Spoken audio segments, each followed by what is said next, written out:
जय श्री कृष्ण भक्तों। पिछले श्लोकों में भगवान श्री कृष्ण ने कहा था कि जो मेरे इस मत को बिना किसी दोष के और श्रद्धावान होकर पालन करेगा वह कर्मों से मुक्त हो जाएगा।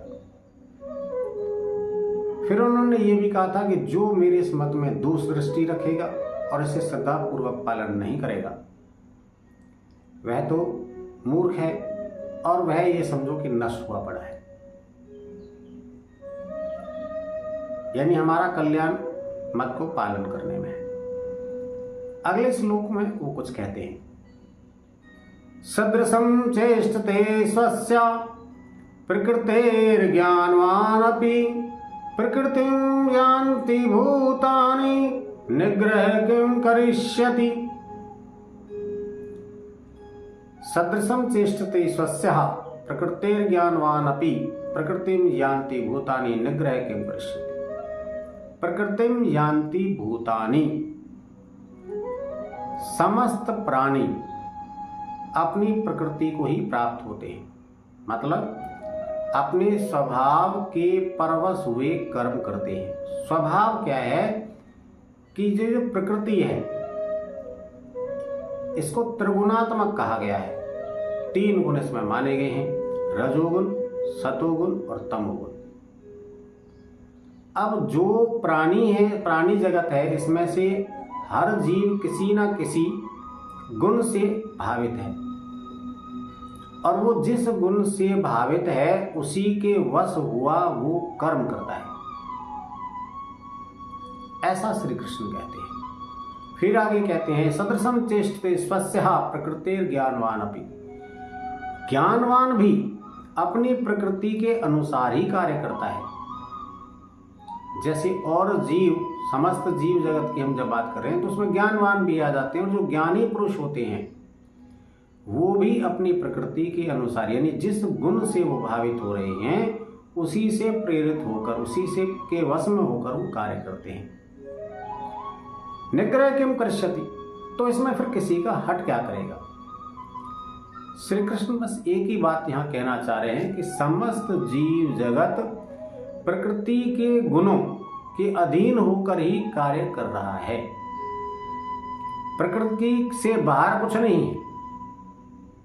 जो प्रकृति जीत हो गया वो परमात्मा के पास पहुंच जाता है और बाकी जितना भी समस्त जगत है वो सब अपनी अपनी प्रकृति के अनुसार कार्य कर रहा है। जिस गुण से भी वो भावित है उसी गुण के अनुसार वो कर्म कर रहा है। अब बचाव कहाँ है, अगले श्लोक में वो कहते हैं, इंद्रियस्यार्थे राग देशौ व्यवस्थितौ तयोर्न वशमागच्छेतौ रास्य परिपंथनौ। इंद्रियस्यार्थे, इंद्रिय के विषय में, यानी हमारे पास 5 ज्ञानेंद्रियां होती हैं, 5 कर्मेंद्रियां होती हैं और इनके 5 विषय होते हैं। और इन विषयों और इंद्रियों के संयोग से ही समस्याएं उत्पन्न होती हैं, क्योंकि इन प्रत्येक इंद्रिय के विषय में यानी इन 5 विषयों में राग और द्वेष छिपे हुए बैठे हैं। और जैसे ही इंद्रियों का विषयों के साथ संयोग होता है तो राग और द्वेष अपना प्रभाव दिखाते हैं। हम किसी ना किसी के अधीन हो जाते हैं, या तो राग के अधीन हो जाते हैं या द्वेष के अधीन हो जाते हैं, और ये दोनों ही हमारे लिए उचित नहीं है। अगली लाइन में उन्होंने कहा है, त्योर्न वशमागच्छेतौ, इन दोनों के ही वश में नहीं होना है। ह्रास्य परिपंथनौ, क्यों नहीं होना है, क्योंकि ये दोनों ही ह्रास्य ही अस्य, क्योंकि इसके कल्याण के मार्ग में ये अवरोधक है, बाधक है। ये कल्याण मार्ग के महाशत्रु हैं, दुश्मन हैं, इसलिए इनके वश में नहीं होना है। अब इंद्रियों और इंद्रियों के विषयों के संयोग से तो नहीं बचा जा सकता। संसार में जब व्यक्ति रहेगा और आंख जिसको दी है वो देखेगा ही, कान जब हैं और कहीं शब्द होगा तो सुनेगा ही। पर हमारा बचाव कहाँ है कि हम सुने तो सही पर हम में राग और द्वेष उत्पन्न ना हो, हम राग और द्वेष के अधीन ना हो। हम देखें तो सही दृश्य को, लेकिन राग और द्वेष के अधीन ना हो।